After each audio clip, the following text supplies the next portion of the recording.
el privilegio de tener un hermano que viene a predicar la palabra de Cuba. Este es un hermano que viene de Cuba. Y para mí, al día de hoy, la interacción que he tenido con Alexis Pérez se llama, su esposa se llama Lourdes, está en Cuba. Me sobrecoge en ocasiones la gracia de Dios derramada en todas partes del mundo. Y escuchar el testimonio de este hombre que estudió medicina junto con su esposa, los dos graduados de la Escuela de Medicina, y haber tomado la decisión de dejar sus carreras, donde, sin ofender, pudieran haber ganado un poquito más en Cuba. Lo dejaron para servir al Señor y ser entrenados en el ministerio. A mí lo único que me causa es una admiración, un respeto, dentro del deleite que me da el Señor de poder tener a 4 diferentes poblaciones representadas aquí. Yo puedo ver una cosa, que lo que empezamos a caminar en obediencia al Señor hace ya prácticamente 2 años, el Señor lo ha estado bendiciendo, nos ha estado abriendo puertas de maneras bien significativas. Hermanos, les quiero pedir que, a pesar de que somos gente de oración, se pudiera decir, que seamos bien diligentes en buscar la clara dirección del Espíritu Santo, porque cosas mayores van a estar pasando entre nosotros. En Gracia Soberana de Juárez, con la iglesia de Aguascalientes, con los hermanos de Arandas, Durango, Silao, Veracruz, Guadalajara, Monterrey, hermanos con los que ya tenemos una conexión y que nos están diciendo, ayúdenos por favor, necesitamos saber cómo hacer iglesia, necesitamos ser capacitados. Hay un mover aquí en esta congregación del Espíritu Santo de Dios que el día de hoy nos permite de alguna manera verlo y tocarlo. Quiero pedir que pongan atención, los jóvenes quiero que se queden a la predicación del día de hoy, porque me decía un hermano, un amigo que tengo en San Antonio, el escritor del libro de La Gran Omisión, me decía, cuando voy a Cuba, me dice, voy a ver la iglesia del libro de los Hechos. Yo en ocasiones parece que voy, que es que ayudar, y vengo bien bendecido, dice, bien ministrado, porque hay un mover poderoso de Dios, donde ha hecho, como dice la Escritura, mucho más allá de lo que pedimos o entendemos por su Espíritu Santo. Así es que, dicho esto, Alexis, es un privilegio para nosotros tenerte con nosotros, y te quiero pedir que por favor le pases, y le quiero pedir que por favor lo recibamos con un fuerte aplauso de mexicanos tremendos. Le damos gracias a Dios, hermanos, poder estar aquí en esta mañana. Es un tremendo privilegio para nosotros. Nos sentimos bien gozosos de estar acá, bien humillados también de estar acá, y con todo lo que hemos hablado. Simplemente somos cristianos que hemos rendido nuestras vidas a Dios y hemos seguido lo que Él nos ha mandado, simples siervos para la gloria y la honra de su nombre. Y queremos agradecer también al pastor Helman, a todas las iglesias de Gracia Soberana que estuvieron involucrados en que nosotros pudiésemos estar acá con ustedes en fieles a su llamado. Fue una gran bendición, fuimos tremendamente equipados, nos vamos bien gozosos para Cuba, con ganas de seguir echándole allá todo lo que tenemos que hacer, y gozosos también de poder estar en esta mañana con ustedes para compartir la palabra de Dios. Mi esposa, la congregación en la cual estamos trabajando, mandan saludos acá a ustedes. Ellos sabían, han estado orando porque sabían que íbamos a estar predicando con ustedes hoy acá. Nosotros hace menos de un año comenzamos a plantar una iglesia nueva en el centro de La Habana, y nos reunimos en Cuba. Uno se reúne donde puede, y nosotros, por la gracia de Dios, encontramos un lugar, una capilla que había estado abandonada por 60 años, que nos permitieron reconstruirla, la hemos reconstruido y nos estamos reuniendo dentro de un cementerio. Es ahí donde está, y le pusimos a la iglesia Nueva Vida. Así que estamos dando... Yo quería ponerle a un paso de la gloria, pero no, los hermanos no me dejaron. Entonces pues le pusimos Nueva Vida y estamos, por la gracia de Dios, ministrando en este lugar acá. Cuba está en un tiempo y un momento de cambio. Sabemos que muchas cosas pueden ocurrir, hay mucha expectativa en qué pueda ocurrir, pero nosotros sabemos porque por la experiencia de los últimos 50, 60 años, que no importa lo que ocurra, Dios está guiando todas las cosas ahí. Y simplemente queremos ser parte de lo que Dios está haciendo y guiando en nuestro país. Yo quiero que ustedes tengan ahí en sus Biblias Mateo capítulo 28 a mano. Y vamos a estar leyendo en un momento versículos finales de este evangelio.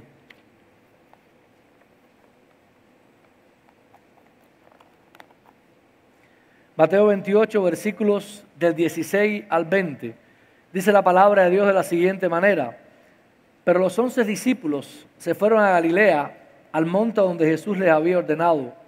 Y cuando le vieron, le adoraron, pero algunos dudaban. Y Jesús se acercó y les habló diciendo: toda potestad me es dada en el cielo y en la tierra. Por tanto, id y haced discípulos a todas las naciones, bautizándoles en el nombre del Padre y del Hijo y del Espíritu Santo, enseñándoles que guarden todas las cosas que os he mandado. Y he aquí yo estoy con vosotros todos los días hasta el fin del mundo. Oremos. Padre, te damos gracias en este día, Señor. Y estamos ante ti en humildad, estamos ante ti suplicándote que tu Espíritu Santo use la débil palabra humana, Señor, y traiga mensaje a nuestros corazones. Bendícenos en esta mañana con tu palabra y permite que salgamos edificados. En Jesús te lo estamos pidiendo, Señor. Amén y amén. Si recorrimos un poco a la historia del cristianismo, y un tiempo después, unos 30 años después de que estas cosas ocurrieron, las que se nos narra aquí en el libro de Mateo, vamos a encontrar varias cosas. Yo les he anotado algunas de ellas. Por ejemplo, en el año 30, la gran comisión de Jesús de ir y hacer discípulos a todas las naciones es dada. Y en el día de Pentecostés, alrededor de 3.000 judíos de una variedad de naciones del Mediterráneo son convertidos a la fe en Jesucristo. En Gaza, en el año 34, Felipe bautiza a un convertido, un etíope, quien ya era un prosélito judío. En el 39, Pedro predica a una audiencia gentil en la casa de Cornelio. En el 42, Marcos va a Egipto. En el 47, Pablo, anteriormente conocido como Saulo de Tarso, comienza su primer viaje misionero de lo que hoy conocemos como Turquía. En el 50, el Concilio de Jerusalén admite gentiles dentro de la iglesia. En el 51, Pablo comienza su segundo viaje misionero, un viaje que lo llevaría nuevamente a lo que hoy conocemos como Turquía y Grecia. En el 52, Tomás llega a la India y funda una iglesia que subsecuentemente se convierte en la iglesia ortodoxa de la India y varios descendientes. En el 54, Pablo comienza su tercer viaje misionero. En el 60, Pablo es enviado preso a Roma, evangeliza la isla de Malta y después del naufragio del barco en que navegaba. En el 63, José de Arimatea viaja a Glastonbury en la primera misión cristiana a Inglaterra. En el 66, Tadeo establece la iglesia cristiana de Armenia. En el 69, Andrés es crucificado en Patras y en la península peloponesia de Grecia. El cristianismo temprano llega ahí. En el 80 se reportan los primeros cristianos en Tunisia y Francia. En el 100 se reportan los primeros cristianos en Mónaco, Algeria y Sri Lanka. Un misionero va a Arbela, la vieja ciudad sagrada de los asirios. En el 112, Plinio reporta rápido crecimiento del cristianismo en Bitinia. En el 150, el evangelio alcanza a Portugal y Marruecos. En el 167, a pedido de Lucio de Britania, misioneros fueron mandados para convertir a los británicos al cristianismo. En el 174 se reportan los primeros cristianos en Austria. En el 197, Tertuliano escribe que el cristianismo ha penetrado todos los rangos de la sociedad en África del Norte. En el 200 se reportan los primeros cristianos en Suiza y Bélgica. En el 206, Akbar, rey de Edesa, abraza la fe cristiana. En el 280, la primera iglesia rural emerge en el norte de Italia. El cristianismo no es más exclusivo de áreas urbanas. En el 300, reportes de los primeros cristianos en Gran Corazán. Un estimado del 10% de la población es ahora cristiana. Parte de la Biblia está disponible en 10 diferentes idiomas. En el 304, Armenia acepta el cristianismo como la religión del Estado. En el 306, el primer obispo de Nisibis es ordenado. En el 313, el emperador Constantino emite el edicto de Milán, legalizando el cristianismo en el Imperio Romano. Esto no es una clase de historia lo que les estoy dando aquí hoy en la mañana. Es simplemente, quiero que entiendan y vean cómo el Evangelio comenzó, salió desde este mandamiento que vimos aquí en Mateo capítulo 28, los versículos de 16 al 20, y el Evangelio comenzó a esparcirse y a caminar e inundar todo el mundo conocido poco a poco a través de los tiempos. Nos podemos preguntar, bueno, ¿por qué se ha expandido tanto el cristianismo en este tiempo? ¿Por qué muchos han muerto por esta causa? ¿Queda algo por hacer? Si seguimos leyendo la historia nos vamos a dar cuenta que en los 5 continentes hay cristianos. En los 5 continentes hay iglesias cristianas. El Evangelio se ha predicado y ha llegado a los confines de la tierra. Todavía existen etnias o grupos de pueblos de los cuales no conocen todavía el Evangelio y no ha llegado a ellos. La Biblia se ha traducido y se ha publicado en cientos de idiomas a lo largo de todo el mundo y ha penetrado prácticamente todo lugar en este mundo. ¿Quedaría todavía algo por hacer nosotros? ¿Cómo se relaciona toda esta historia cristiana de alguna manera con nosotros? ¿Está relacionada? Bueno, parte de lo que este pasaje nos enseña, indiscutiblemente, está relacionada con nosotros. Si fuéramos a resumir Mateo 28, 16 al 20, pudiéramos decir de la siguiente manera: Jesús, quien es la autoridad, está con nosotros. Por tanto, nosotros debemos ir. Jesús, quien es la autoridad, está con nosotros. Por tanto, nosotros debemos ir a cualquier lugar. Hermanos, y lo primero que el pasaje nos va a estar enseñando, los versículos del 16 al 18, es que Jesús tiene toda la autoridad. Yo no sé, aquí en Estados Unidos o en México, cómo es que ustedes, o qué imagen tienen ustedes de la autoridad. En Cuba, la imagen que tenemos de la autoridad es una imagen fuerte. Es una persona que gobierna, que lo que dice es ley, no importa que esté fuera de la ley, hay que hacer cualquier cosa que él diga, de cualquier manera, y nada se escapa de su control. Yo sé que acá quizás es un poco diferente, ustedes tienen otras leyes y tienen los poderes divididos y todo ese tipo de cosas, pero muchas veces pudiésemos pensar, ¿quién está en autoridad en este mundo? ¿Quién es que realmente tiene autoridad en este mundo? Nosotros en Cuba, a pesar de todos los años que han pasado y todas las cosas que han pasado en Cuba, y hablaré de algunas de ellas en esta mañana, nos hemos dado cuenta que en el fondo, quien tiene toda la autoridad es Dios. Que este pasaje es una realidad. Y aunque pareciera en el mundo que nos rodea de que los paganos o aquellos que no tienen a Cristo son los que tienen la autoridad y gobiernan el mundo, la realidad es que Jesucristo tiene toda la autoridad de este mundo. Dios creó el mundo en el cual nosotros estamos y Él rige este mundo. Dicen los versículos 16 al 18, los leo nuevamente. Los discípulos se fueron a Galilea, al monte de Jesús, le había ordenado. Y cuando le vieron, le adoraron, pero algunos dudaban. Y Jesús se acercó a ellos y le habló diciendo: toda potestad me es dada en el cielo y en la tierra.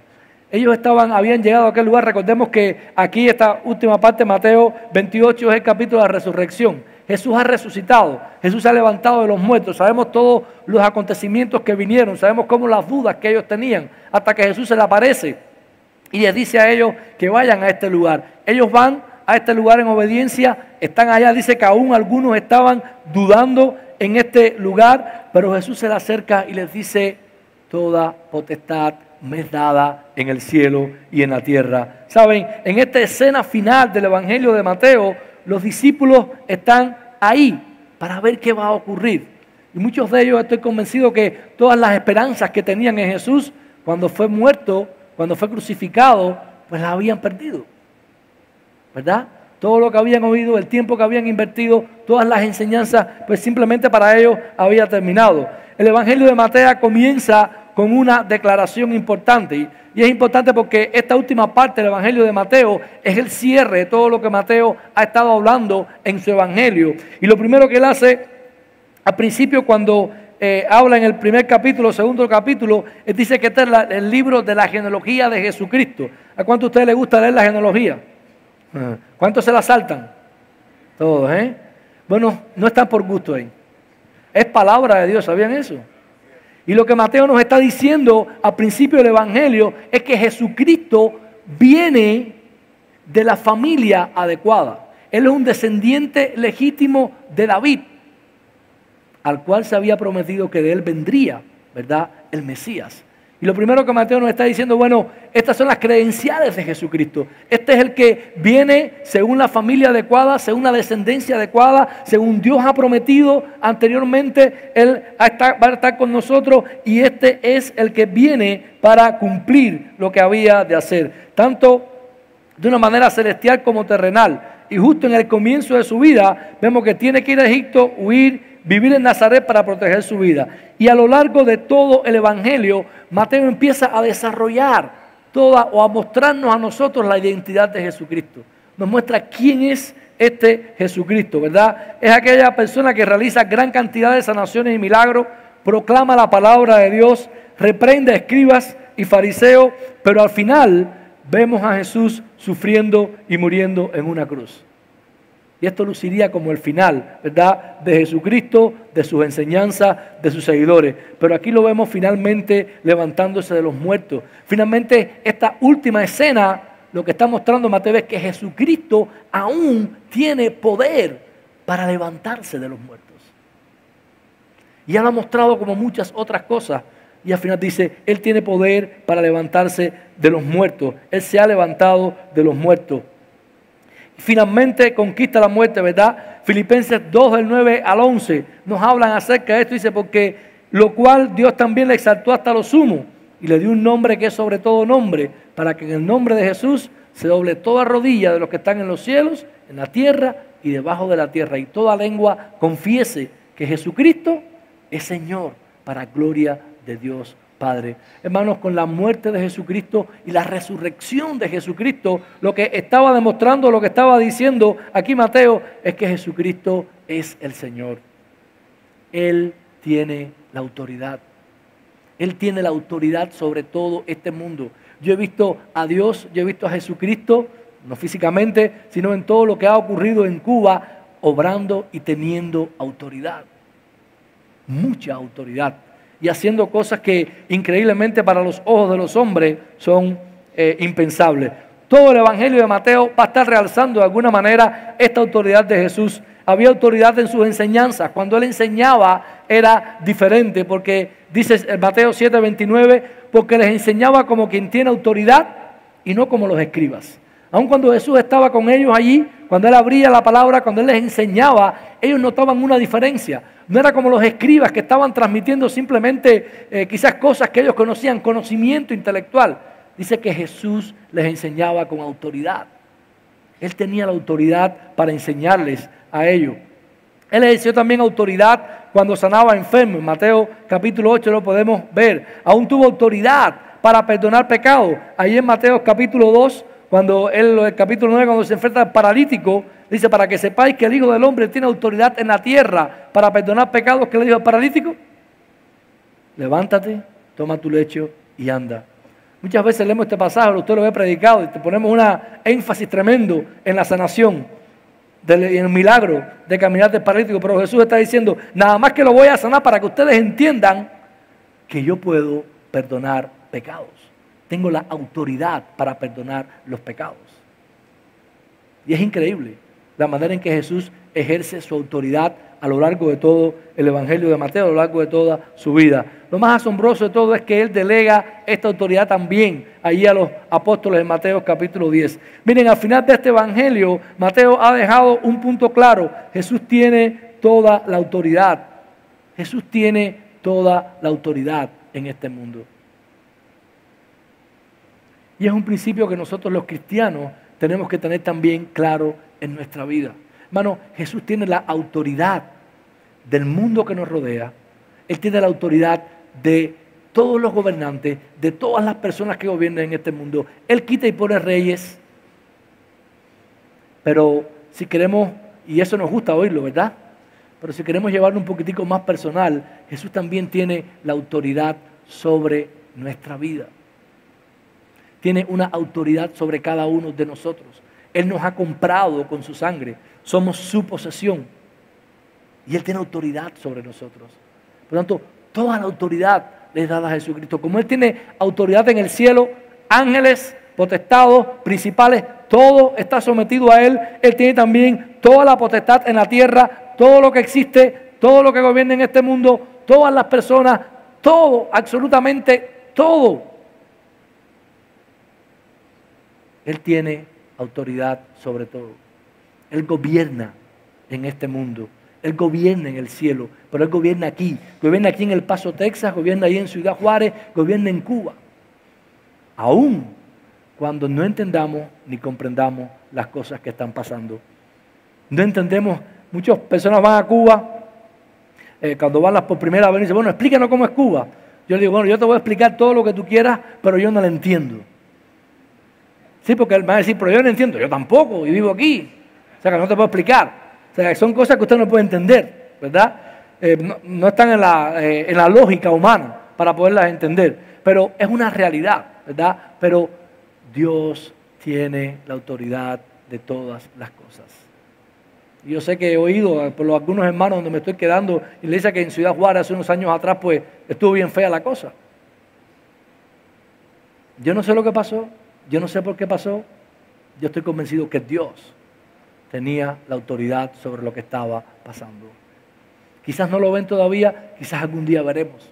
Quizás nunca sabremos hasta que lleguemos al cielo, pero Dios tiene la autoridad sobre todas las cosas. Hermanos, necesita creer que Dios tiene la autoridad, tiene que saberlo y tiene que entenderlo. Porque si usted no está consciente de que la autoridad de todo este mundo está en Jesucristo, no podrá hacer ninguna de las cosas que Él ha pedido. El pasaje sigue avanzando y lo primero que cuando Jesús le dice, bueno, toda potestad me es dada en el cielo y la tierra. Bueno, y qué tremendo, ¿verdad? Jesús le está diciendo a sus discípulos, miren, no se preocupen. Ustedes tienen miedo, ustedes tienen dudas. Están enfrentando al imperio romano, que es inmenso, que es grande. Están enfrentando a los judíos que me llevaron a una cruz. Y estoy diciendo, yo tengo toda la autoridad. Quizás estaban esperando, bueno, este es el momento entonces. Aquí se va a poner buena la cosa. Vamos a gobernar este mundo, nos van a dar las mejores cosas. Jesús es todopoderoso, nadie nos va a poder tocar a partir de ahora. Pero Jesús les dice en el versículo 19, por tanto, debido a que yo tengo la autoridad, id y haced discípulos a todas las naciones. Miren la consecuencia de que Jesús tenga la autoridad. No los puso a gobernar el mundo. No los mandó a que fueran los reyes de todos los confines de la tierra.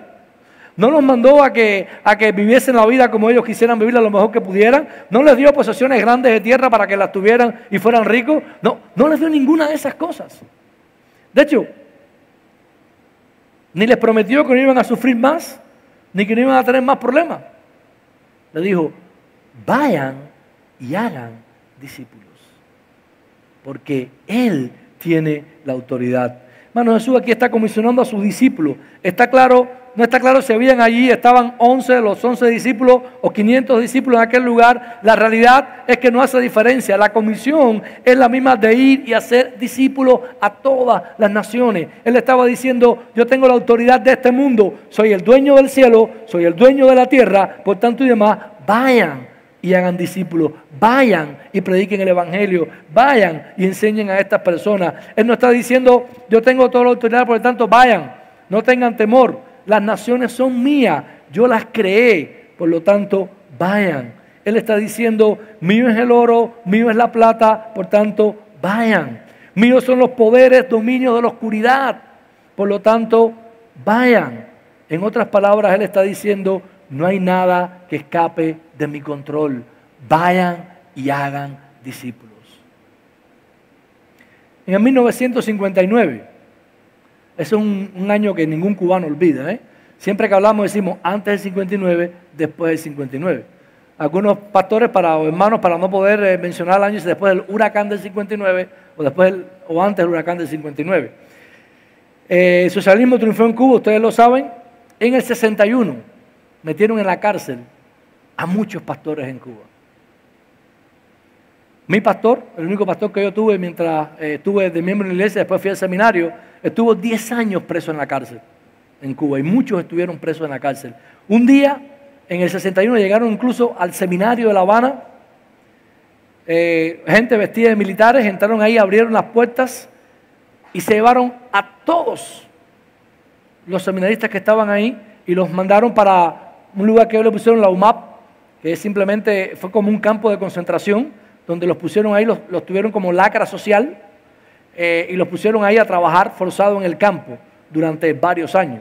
De hecho, hay un libro que escribió un pastor cubano que se llama Alberto González, que se llama Dios no entra en mi oficina. Está en Amazon. Si quieren saber más de toda esa historia y todo lo que pasó, después lo pueden buscar ahí. Y él narra todas sus vivencias ahí en aquel lugar y cómo eran maltratados y cómo eran perseguidos en aquel lugar. Muchos emigraron, fue el tiempo, la primera gran emigración de Cuba, muchos pastores se fueron, muchos cristianos se fueron, muchas personas abandonaron Cuba, temiendo a todo lo que venía sobre Cuba, a tal punto que muchas personas se fueron diciendo, Dios se fue de Cuba. Dios abandonó Cuba. Lo cierto es que de 1959 hasta el 1990, la iglesia en Cuba decreció de una manera extraordinaria. Cuba era, igual que ustedes, eminentemente católica, por los españoles que trajeron el catolicismo, y en 40 años en Cuba, ya para el año 90, la gran mayoría de la población se consideraba atea. Yo recuerdo que yo estaba estudiando tercer año en mi carrera de medicina, alguien vino a mí con una Biblia, se sentó al lado mío, me enseñó y me predicó acerca del Evangelio, y me dijo, ¿sabes tú algo de la Biblia? ¿Sabes algo de la iglesia? Y dije, ¿la Biblia? ¿Qué es eso? ¿La iglesia? ¿Qué es eso? O sea, sacaron a Dios de todas las partes de las sociedades completas. Ir a la iglesia era algo malo. Yo me acuerdo que muchos cristianos incluso al principio metían sus Biblias ellos nos contaban, ¿no? Como en unas jabas, en unos estuches de cartucho para que no vieran que iba para la iglesia, porque la persecución era grande. Mi suegra no pudo estudiar en la universidad porque ella era cristiana. Por tanto, no podía estudiar. Hubo mucha persecución en Cuba en esos años. Tanto que la iglesia evangélica disminuyó de un 3% de la población en el 59 a menos de 1% de la población en el año 90. Y la persecución fue atroz en Cuba. Repito, muchos decían que Dios se había ido de Cuba. Repentinamente, después de 40 años, cuando parecía que todo iba bien, en los años 90, se cayó la Unión Soviética. Significó para nosotros en Cuba una extraordinaria crisis económica. No teníamos literalmente nada que comer, nada que vestirnos, no había luz, eran apagones por la noche, o sea, todo se nos acabó. ¿Y saben qué? La iglesia no estaba ni predicando el Evangelio. No habían estrategias de discipulado. No había maneras de estrategia de decir vamos a ganar, vamos a predicar el Evangelio. No, nada de eso. Pero repentinamente las personas perdieron la confianza en el gobierno, la confianza en todo lo que habían aprendido en 40 años y solas comenzaron a ir a la iglesia domingo tras domingo a partir de los años 90 en Cuba. El resultado de eso, después de 20 años de que eso estaba ocurriendo en Cuba, es que hoy más del 11% de la población es evangélica en Cuba. En 20 años. Dios ha hecho una obra tremenda allá. ¿Saben? Dios tiene la autoridad. En una ocasión entrevistaron a nuestro presidente. Habían construido un enorme barrio a las afueras de La Habana, se llama La Habana del Este, donde unas 100.000 personas iban a vivir y no había planificado ninguna iglesia. Y le preguntaron, bueno, pero no hay ninguna iglesia aquí planificada. Y él dijo, no, en Cuba no hacen falta más iglesias. La iglesia va a morir en Cuba en un tiempo determinado. Eso fue en los años 70 y pico. Y hoy en ese lugar donde no construyeron iglesias, hay más de 1.000 iglesias en casas en esos edificios. Por cada edificio hay 2, 3 iglesias en esos lugares. Hermanos, Cristo tiene la autoridad. Él controla. El hombre cree que controla, quiere controlar, pone leyes. Y yo sé que ustedes acá están enfrentando ahora con el lío de la homosexualidad, las parejas, están enfrentando problemas. ¿Y saben qué? No van a cesar los problemas. Van a seguir viniendo. Jesús tiene la autoridad. Confíe, porque Él sabe lo que Él está haciendo. ¿Saben? Todo lo que ha pasado en Cuba en todo este tiempo ha sido terrible para nosotros los cubanos. Ha sido malo para el pueblo. Hemos pasado por muchas dificultades inimaginables para ustedes acá. Pero ¿saben qué? Ha sido excelente para el Evangelio. ¿Saben lo que estuvieron haciendo 40 años en Cuba? Prepararon el terreno para que la semilla del Evangelio brotara como nunca antes en Cuba. Hoy Cuba tiene mayor cantidad de iglesias y cristianos evangélicos que nunca en su historia. Que nunca en su historia. Y habían luchado para que eso no ocurriera. Así que yo les animo, tenemos que ir a todas las naciones, porque Jesús tiene la autoridad sobre este mundo. Él es el que ejerce todo el control sobre el mundo. Dios es un Dios grande que tiene todo el poder. Y Jesús no solamente está diciendo, vayan porque yo tengo la autoridad para hacer posible la tarea, lo cual es 100% verdad. Él también nos está diciendo, vayan porque yo también tengo la autoridad sobre ti. Yo soy tu maestro, yo te compré y yo soy tu dueño. Hermano, no es una opción para nosotros el hacer discípulos. Necesitamos reproducirnos como cristianos. Necesitamos predicarle el Evangelio a otra persona y ayudarle a crecer en su vida cristiana. Continuar haciéndolo. No es opción para esta iglesia aquí de Misión de Gracia. No es una opción ver si van o no van. Es una obligación ir y hacer discípulos. La manera en que el Espíritu le guíe, el lugar donde Dios lo lleve, no sé, Dios hace su obra. Pero no es opcional para la iglesia, no es opcional para los cristianos el no dejar de ir a ser discípulos. En el nuevo Israel de Dios no es solo recibir las bendiciones del nuevo pacto de la gracia de Dios, también incluye la tarea de ir a todas las naciones. Y esa es la consecuencia o la implicación de la autoridad que Jesucristo tiene. Él tiene la autoridad, nosotros tenemos que ir. Y no necesitamos, hermanos, estar... quizás piense, bueno, pero yo no puedo trabajar a tiempo completo, dedicarme al Evangelio. Bueno, usted no tiene que hacerlo. Hay muchas maneras en que usted puede servir y hacer discípulos en este tiempo. Saben, esto fue escrito para todos los cristianos en cualquier lugar, en cualquier tiempo. Ir y hacer discípulos. Y un discípulo es aquel que ha logrado, no es aquel que ha logrado ser miembro de una iglesia o alguien que ha oído el Evangelio o ha sido bautizado, sino que también está enseñando a obedecer todas las enseñanzas. Fíjense cómo Él le dice, vayan a ser discípulos a todas las naciones, y dice después, bautizándolos en el nombre del Padre, del Hijo y del Espíritu Santo, y qué más, y enseñándoles que guarden todas las cosas que os he mandado. La labor de hacer discípulos no termina cuando predicamos el Evangelio. Lo que Jesús está mandando aquí a nosotros no termina cuando damos un folletico a alguien para que tenga el Evangelio. Eso es bueno, tenemos que hacerlo. No termina cuando regalamos una Biblia a alguien que no tiene para que empiece a leerla y pueda ser confrontado con la Biblia. No termina cuando usted le predica a alguien y acepta a Jesucristo, se convierte y viene a la iglesia y aún se bautiza. No, no ha terminado. Usted necesita enseñarle todas las cosas que Jesús nos ha mandado. Y es así como funciona, o es así lo que Dios nos ha hecho. ¿Por qué podemos enseñar? ¿Cómo podemos hacerlo? Bueno, porque Jesús tiene toda la autoridad. ¿Saben? No necesitamos nada más. Otra de las cosas que hemos estado forzados en Cuba a hacer es que toda la obra que se ha hecho en Cuba hasta el día de hoy ha tenido que ser hecha obligatoriamente por cubanos. No se permiten misioneros foráneos viviendo en Cuba.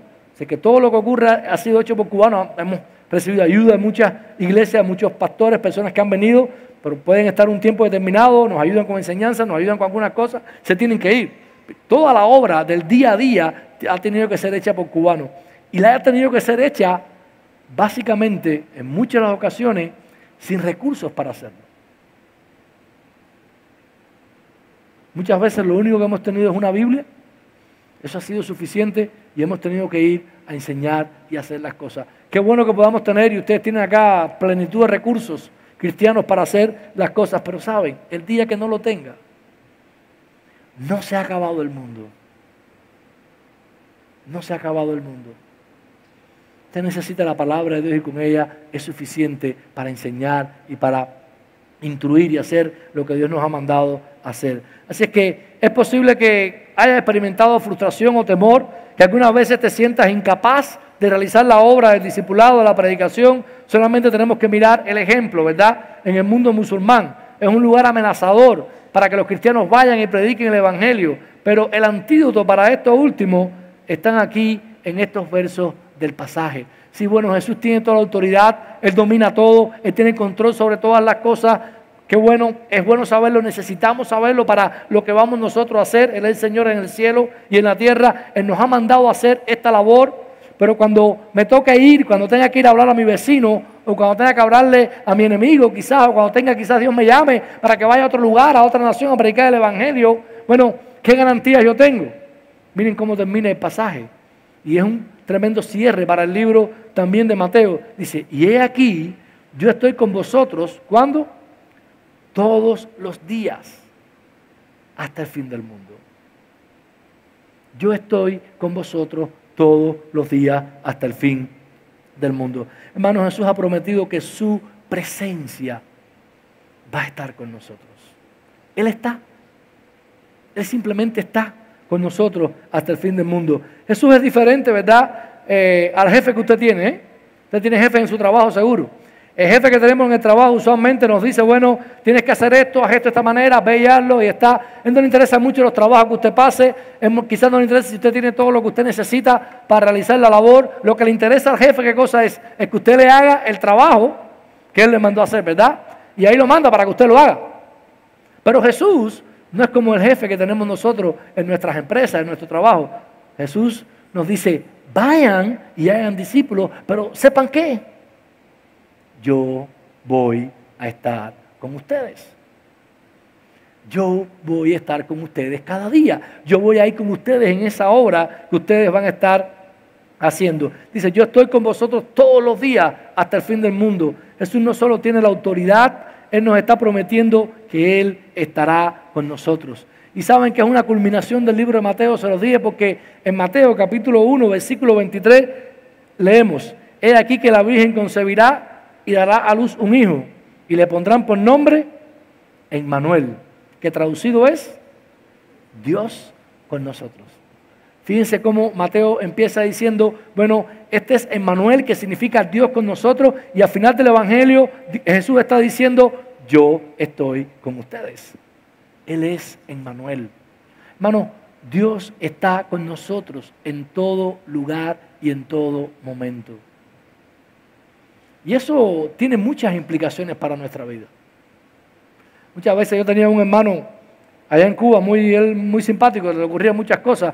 Él decía que pareciera que en las entradas de las iglesias hay unos trajecitos de oveja, que cuando entramos todos nos ponemos los trajecitos de oveja y nos saludamos afablemente y nos deseamos buenas cosas, pero cuando salimos se nos olvida el trajecito ahí en la iglesia, ¿verdad? Y durante la semana ¿usted se imagina que los pastores de acá pudieran tener una cámara 24 horas de ustedes siguiendo para ver todo lo que ustedes hacen? Quizás la mayoría no estuviera aquí por la mañana, ¿verdad? Pero saben que Dios ve todo lo que nosotros hacemos. Él está con nosotros. Está con nosotros cuando nos reunimos aquí como congregación. Está con nosotros cuando estamos trabajando en cualquier lugar. Está con nosotros cuando estamos solos en nuestro cuarto. Cuando estamos con nuestras parejas. Él está con nosotros todos los días. Está cuando estamos teniendo buenos tiempos, cuando nos va bien. Está cuando estamos teniendo malos tiempos y nos va mal. Él ha prometido su presencia. Y Él está con nosotros cada día de nuestra vida. Hermanos, esto es una seguridad. No es una tarea fácil. Nosotros lo hemos experimentado, ¿verdad? Pero tenemos que ir y hacer discípulos y confiar en que Dios está con nosotros. Otra de las cosas que hicieron en Cuba en los primeros años fue que fueron a los parques, hicieron pilas inmensas de Biblias y las quemaban. Hacían una hoguera y quemaban las Biblias y todo aquello quemaba. La gente decía, bueno, Dios se ha ido de Cuba, Dios se fue. No, Dios se quedó con nosotros. Dios estuvo todo el tiempo, a pesar de todo lo que estaba pasando, y la obra, pues Él la continuó haciendo. Hermanos, gracias sean dadas a Dios que hubo cristianos y pastores que se quedaron en aquel tiempo allá en la isla, que predicaban la Biblia semana a semana a 3 o 10 personas durante 20 y 30 años, pero debido a eso y a lo que Dios estaba haciendo, hoy el Evangelio está allá, porque ellos confiaron en que Dios estaba con ellos. No importa lo que había ocurrido. Y nosotros hoy también podemos confiar de que Dios está con nosotros. No importa lo que ocurra. No importa lo mala que se vea la situación, Dios está con nosotros. Hermanos, concluyo en esta mañana. A pesar de 2000 años de cristianismo, de miles y miles de cristianos enviados al campo misionero, billones de dólares invertidos en la tarea, aún la tarea permanece incompleta. Nuestra generación aún tiene que ir y continuar este mandamiento del Señor. La historia de las misiones cristianas es la continuidad del Evangelio de Mateo. Esta historia no ha sido cerrada aún. ¿Saben qué? Mientras estuve buscando datos históricos para preparar todas estas cosas, no encontré nada escrito a partir del 16 de agosto de 2015 en adelante. No hay nada escrito. Y busqué, me puse en Google, que dice que es San Google que lo dice. No encontré nada en Google. Desde hoy hasta el fin del mundo no hay nada escrito. ¿Saben por qué? Porque lo que se escriba a partir de hoy hasta el fin del mundo lo tenemos que escribir tú y yo. Nosotros somos los protagonistas de esa historia que no se ha escrito. Nosotros somos los que vamos a terminar de escribir la historia del cristianismo. Y otros que vendrán detrás de nosotros. Así que tenemos que ir a este campo misionero. Si piensas que ya es tiempo que las misiones pasó, que no hay nada nuevo que hacer, que hay iglesia en la mayor parte del mundo, estás completamente equivocado. Hay mucho por hacer, hay mucho por cambiar, hay mucho por conquistar, hay muchas batallas que todavía los cristianos tenemos que dar y tenemos que hacerlo hasta el día que Jesucristo regrese. No podemos parar hasta ese día. El día que Él venga por su iglesia, ahí paramos. Pero mientras tanto, hermanos, tenemos que ir y tenemos que ir. A pesar del tiempo que ha pasado, a pesar de que este Evangelio de Mateo fue escrito hace más de 2000 años, ¿saben qué? Jesús todavía retiene toda la autoridad. Nadie se la ha podido quitar en estos últimos 2000 años. Él tiene autoridad sobre países ricos, Él tiene autoridad sobre países pobres, Él tiene autoridad sobre países capitalistas, populistas, comunistas, dictaduras. Él tiene autoridad sobre los países musulmanes, Él tiene autoridad sobre todo.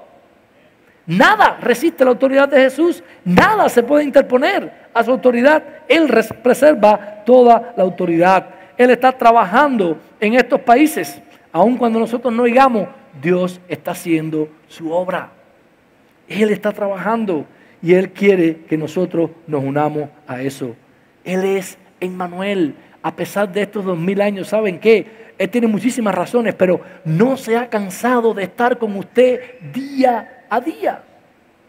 Él está con nosotros todos los días de nuestra vida. Y sabemos que tuviera muchas razones para no estar con nosotros, ¿verdad? Pero por su gracia, Él se mantiene con nosotros día a día de su vida. Hermanos, por muy difícil que parezca la tarea, no tenemos opciones. No podemos quedarnos solamente nosotros con la bendición de Dios y con la gracia de Dios para disfrutarla. Eso fue lo que le pasó al pueblo de Israel y por eso la iglesia hoy existe.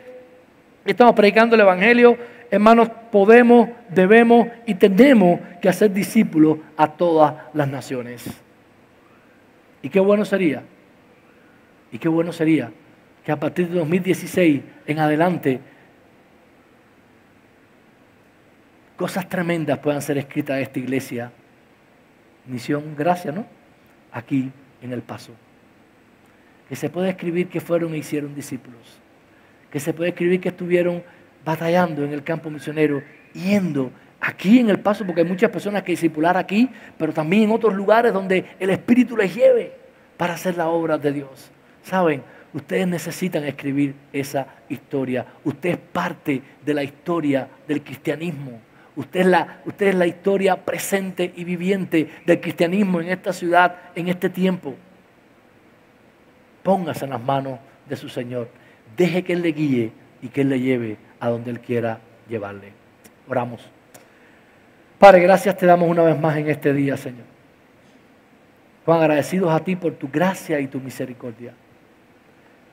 Porque tú nos has llamado a esta labor de la cual indiscutiblemente somos indignos, estamos incapacitados, pero en tu autoridad y en tu presencia nosotros podemos hacerla, Señor. Oh Jesús, bendice a estas congregaciones representadas aquí hoy y permite que oigan tu llamado, que sean obedientes y que hagan discípulos a todas las naciones. Darles el poder que necesitan, Señor.